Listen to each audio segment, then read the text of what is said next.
아듀 2022년 웰컴 2023년 새해 복 많이 받으십시오. 안녕하세요. YJ MBC 이윤정입니다. 여러분들 안녕하셨어요? 아이고, 제가 업로드한 날짜를 보니까 한 달이 넘었더라고요. 너무 오랜만에 인사드리는데요. 그동안 뭐 했냐고 물으신다면 어떻게 하면 가장 우아하게 대답을 할까 지금 머리를 굴리고 있는데 뭐 그냥 좀 처져 있었습니다. 솔직히 말씀드리면 쉬는 시간일 수도 있고요. 처져 있고 약간 무기력한 시간, 약간 우울한 시간 뭐 이런 아주 복잡한 감정으로 좀 쉬고 있었는데 제가 원래 이제 말을 하는 직업을 오래 갖다 보니 연말에는 여러 가지 그동안 이렇게 제 입에서 나갔던 말들을 다시 한번 담아 보면서 돌보는 시간을 갖게 돼요. 그래서 침묵의 시간을 갖게 되는데 지금 그런 시간을 좀 가지고 있다가 그래도 제가 올해 1월 1 일부터 아무것도 유튜브 모르면서 시작을 하고 100 일을 막 이어가고 또 오늘까지 와서 1000 명이 넘는 구독자가 생겼는데 그 감사의 말씀은 올해가 가기 전에 전해야 될 것 같아서 지금 이렇게 누워서 며칠 있다가 이렇게 옷도 갈아입고 씻고 그리고 여러분들께 인사를 드리고 있습니다. 오늘은요, 여러분들하고 그동안 들어왔던 질문에 대한 대답을 하면서 개인적으로 좀 친밀한 시간 갖도록 하겠습니다. 제가 가장 많이 듣는 질문 중에 첫 번째는 뭐냐면 비폭력 대화 한 지 얼마나 되셨나요? 이 질문이에요. 저는 비폭력 대화를 2004 년도에 그 책을 선물을 받았고요. 이제 번역된 비폭력 대화 책 여러분들 읽어 보셨을 거예요. 그리고 나서 2005 년도 3 월부터 캐서린 선생님께 인제 비폭력 대화를 배우기 시작을 했습니다. 그래서 배운 지는 2005 년도부터 지금까지니까 한 17년 배웠고요. 그 배우는 순간 아니 책을 받아드는 순간부터 제가 너무나 이 책에 매료가 됐기 때문에 그 비폭력 대화를 생각하면서 삶에서 좀 적용하려고 고민한 시간이 17 년이라고 말씀드릴 수 있을 것 같아요. 그리고 강의는 2008 년도부터 시작을 했습니다. 네. 네. 두 번째는 "왜 하게 됐나요?" 이 질문인데요. 그 2004 년도에 어떤 기관에서 강의를 부모 교육을 한 꼭지 강의하러 가게 됐고 그다음에 그때 비폭력 대화를 캐서린 한 선생님께서 오셔서 했다라는 걸 좀 알게 됐고요. 그리고 나서 인제 제가 워크숍에 참여하고 그다음에 제가 강의를 할 때는 어떤 강의를 해도 비폭력 대화를 빼놓고 말할 수는 없더라고요.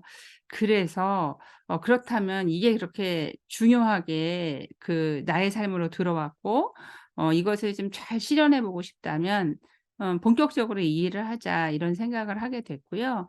그리고 또 그런 마음을 먹게 되는 계기에는 그 수잔이라는 분과 그다음에 로버트 곤잘레스라는 분 두 분의 트레이너가 오셔서 그 워크숍을 한 것에 제가 참여를 했는데 그때 받았던 그 영향이 있어요. 두 가지인데 하나는 공감을 비폭력 대화로 공감하는 모습을 보면서 공감이라는 게 무엇인지를 다시 이렇게 보게 됐어요. 그전까지 그전에도 저는 의사소통에 대한 강의를 계속하고 있었는데 어떤 스승이나 선배로부터 그런 공감을 배워 본 적은 없었어요. 그래서 '아 이게 진짜 그 공감이구나.' 이런 걸 알게 됐고 공감받는 분을 실시간 인제 변화를 인제 보게 된 거죠. 그다음에 또 하나는 인제 부탁의 중요성이 무엇인지 그 부탁을 하고 이루어지고 이런 단계를 보면서 제가 부탁이라는 것에 대한 파워를 좀 알게 됐고 그것에 그 비폭력 대화의 그 단계들 하나하나가 좀 이해가 명확히 되면서 '이걸로 살아보자.' 이런 마음이 생겼어요.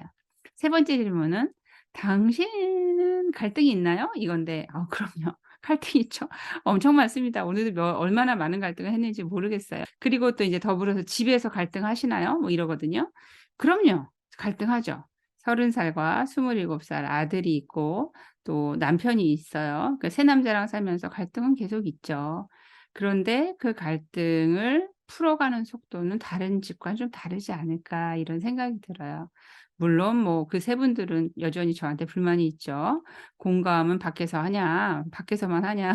이런 그 공격도 들어와요. 네. 그러나 그냥 제가 이것이 없이 살았다면 '얼마나 더 힘들었을까.' 이런 생각이 들고, 저는 제 강의의 가장 중요한 준비물이 저희 가족과 평화롭고 행복하게 잘 살다가 가는 것이라고 생각을 하기 때문에 실천하려고 노력을 하죠. 네. 그러나 갈등은 있습니다.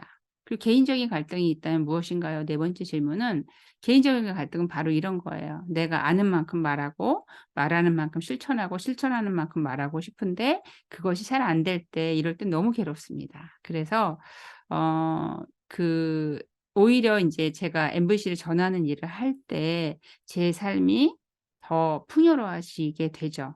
왜냐하면 이것을 실천하려고 노력하기 때문에. 그래서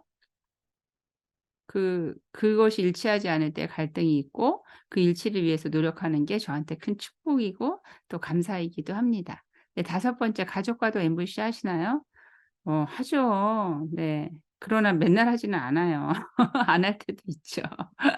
안 할 때도 있고 실수를 할 때도 있고 뭐 막말을 할 때도 있고, 어느 집과 같이 똑같으나 마찬가지로 저희 가족이 모두 MBC를 알고 있고 그 비폭력 대화로 살려고 노력하는 부분들이 있기 때문에 그 두 아들들하고도 굉장히 대화를 많이 한다고 느껴지고, 또 '다른 집하고는 좀 다르지 않을까?' 이런 그 기대가 있습니다. 네. 그다음에 여섯 번째, 비폭력 대화를 하면서 변화가 있다면 무엇인가, 이런 질문이 있는데요. 가장 큰 변화는 관찰할 수 있는 거예요. 그러니까 평가를 하지 않는 거.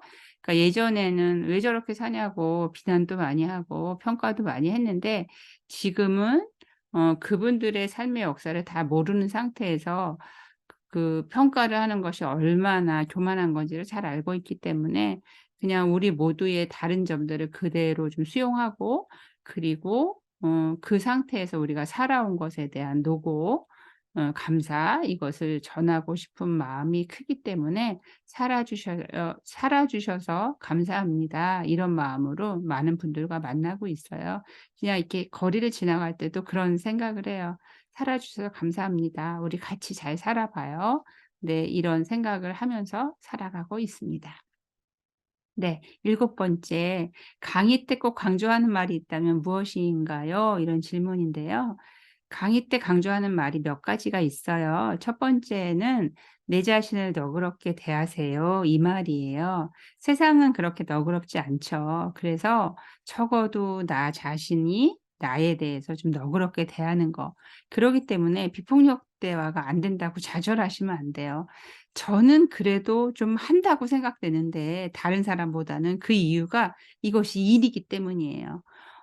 매일 생각하고 무엇을 말할 것인가를 고민하고 이러기 때문에 제가 더 실천력이 좋은 거라고 생각하고, 그렇지 않을 때는 그냥 배운다고 해서 내가 바로 실천하고 적용되지는 않잖아요.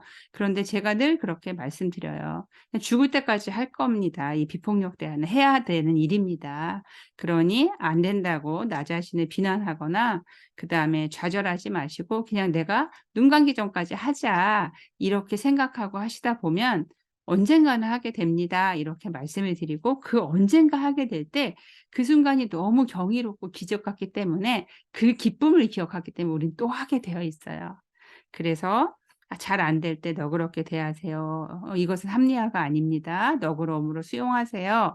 그러다 보면 다른 사람도 너그럽게 대할 수가 있어요. 또 두 번째는 어떤 거냐면, 우리가 하는 다음 말이 세상을 바꿉니다. 이 말을 많이 해요.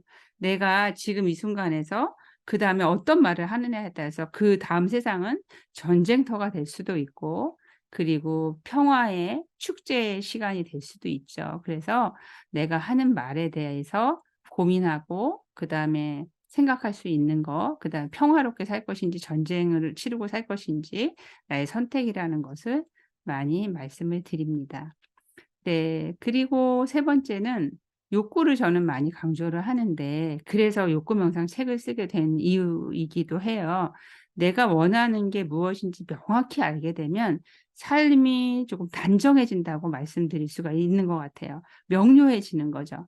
그래서 내가 원하는 것과 맞닿아서 그 에너지를 가지고 이 세상을 살아갈 수 있는 그런 힘들이 생긴다고 보여져요. 그래서 삶이라는 게 그냥 무거운 것만이 아니고 가벼운 순간이 있고 그것을 우리가 충분히 좀 즐길 수 있다라는 걸 말씀드리고 있습니다. 여러분들께 그 깊은 감사를 전합니다. 너무 어설프게 시작했는데 관심 가져 주시고 지지해 주시고 또 댓글로 또는 만났을 때 여러분들께서 해 주신 많은 그 피드백이 저한테 큰 도움이 됐고 또 상상도 못한 구독자가 생겼어요. 그래서 조금 더 잘 만들어 보고 싶은데 뭐 특별한 기술이 더 생기지는 않겠지만 제가 할 수 있는 것을 조금씩 더 늘려가 보고 그리고 제 삶에서 살아내는 만큼만 좀 진정성 있게 여러분들과 만나는 시간 내년에도 이어가도록 하겠습니다. 조금씩 몇 초씩이라도 행복한 순간을 조금씩 늘려가면서 새해에는 우리가 조금 더 행복해지기로 기대를 하면서 같이 노력해 보고요. 그리고 새해 복 많이 지으시고 그리고 2023 년에 더욱더 정겹게 따뜻하게 만나도록 하겠습니다. 네. 2023 년도 새해에는 YJ MBC가 또 더 다양한 모습으로 여러분들과 만날 것을 약속드리면서 네 오늘 2022 년에 대한 깊은 감사 전하면서 여러분들과 함께 2022년 보내도록 하겠습니다. 네. 남은 시간 여러분들 의미 있는 시간들 되시길 바라면서 인사 올리겠습니다. 감사합니다. 안녕히 계세요. 올 한 해 YJ MBC와 함께 해주신 여러분 한 분 한 분 모두에게 깊은 감사를 전합니다. 여러분 덕분에 행복했습니다.